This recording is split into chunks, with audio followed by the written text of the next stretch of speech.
Like பண்ணு, share பண்ணு, subscribe பண்ணு. யுஎஸ் எக்கோசிஸ்டம்ல வந்து யூனிட் 7ல வந்து எக்கோசிஸ்டம் சர்வீஸ் தான் இந்த லெசன்ல வந்து லாஸ்ட் டாபிக்.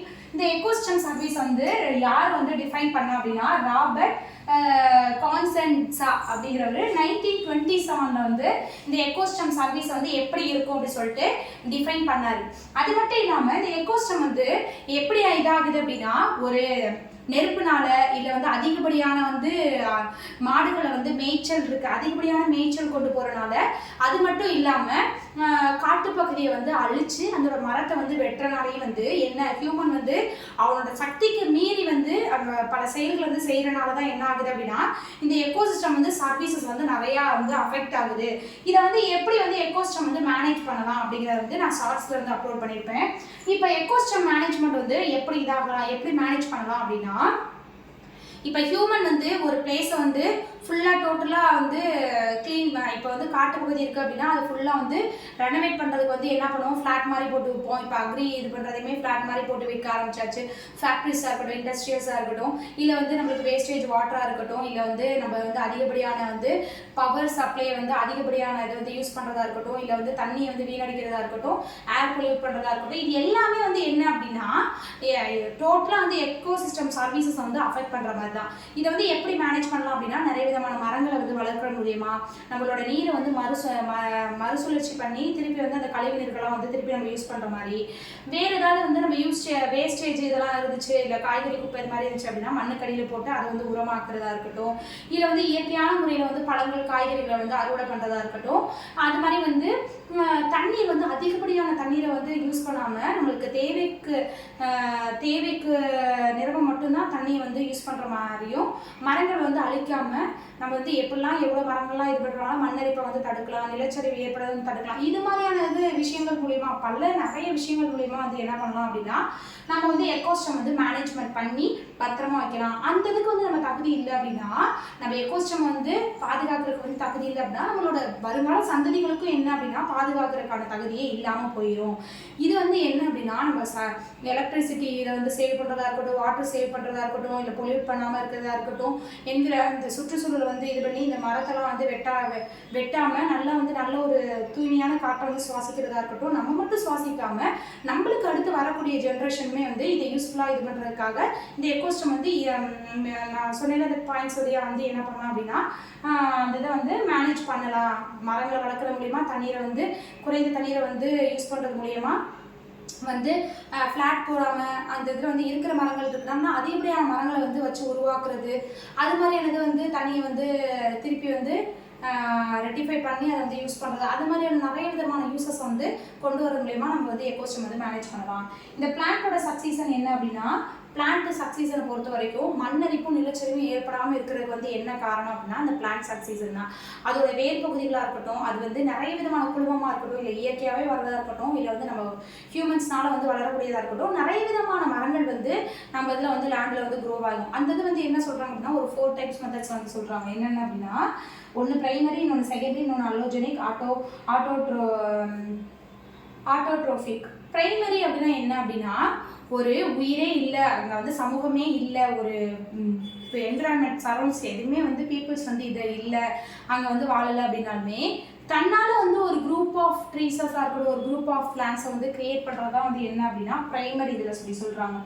செகண்டரி சக்சீசன் அப்படின்னா என்ன அப்படின்னா செகண்டரியை பொறுத்த வரைக்கும் அங்கே வந்து ஏற்கனவே காடு வந்து ஃபாரஸ்ட் ஏரியா இருந்துச்சு, அது வந்து தீனாலேயோ இல்லை வந்து வேறு ஏதாவது வந்து அதிகப்படியான மேய்ச்சல்னாலேயோ இல்லை வந்து காட்டு தீ இது மாதிரி வெப்பத்தினால வந்து அந்த காடு அழிஞ்சு திருப்பி அந்த அழிவு மூலியமாக வந்து அழிஞ்ச காடை திருப்பி வந்து உருவாக்குறது வந்து என்ன அப்படிங்கிற எந்த இதில் வந்து சொல்கிறாங்க அப்படின்னா செகண்டரி சக்சீசனில் வந்து சொல்கிறாங்க.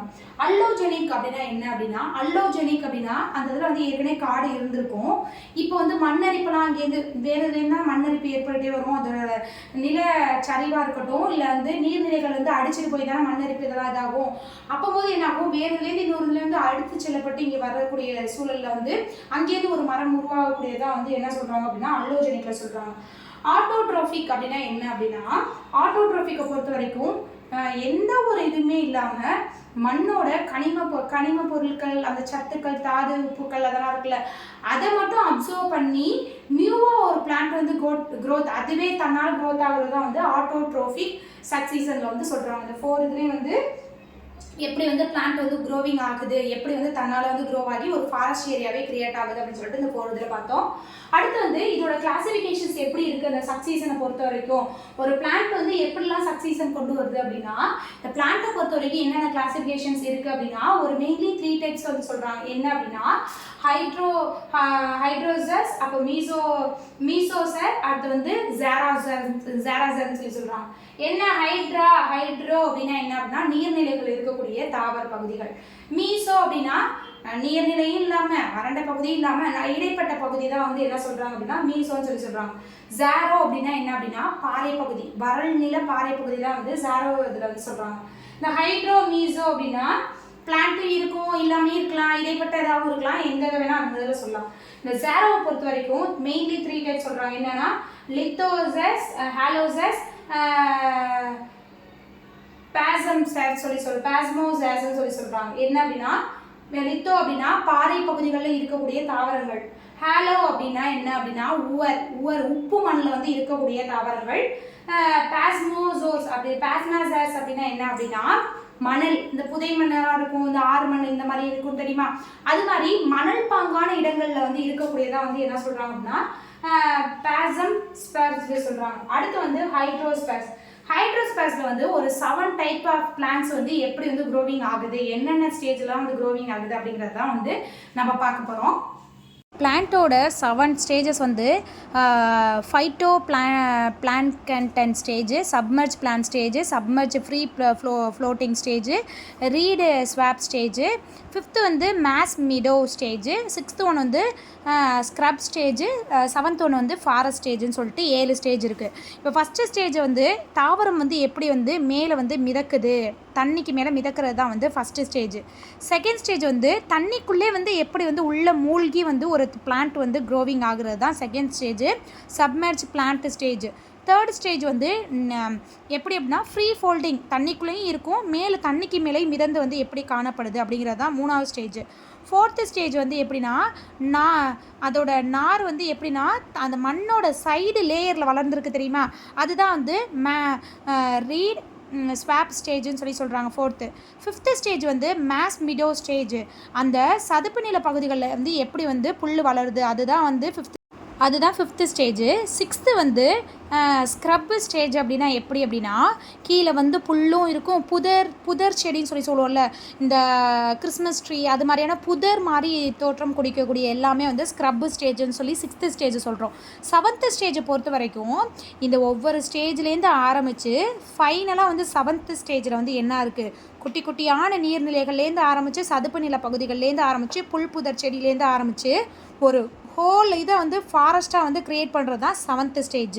7 ஸ்டேஜ் மெத்தட்ஸ் மூலயமா பிளான்ட்டோட யூசஸ், அதோட சக்சீசன் எல்லாமே பார்த்தோம். நெக்ஸ்ட் வந்து அடுத்த லெசனோட உங்களை வந்து நான் சந்திக்கிறேன். தேங்க்யூ. லைக் பண்ண, ஷேர் பண்ண,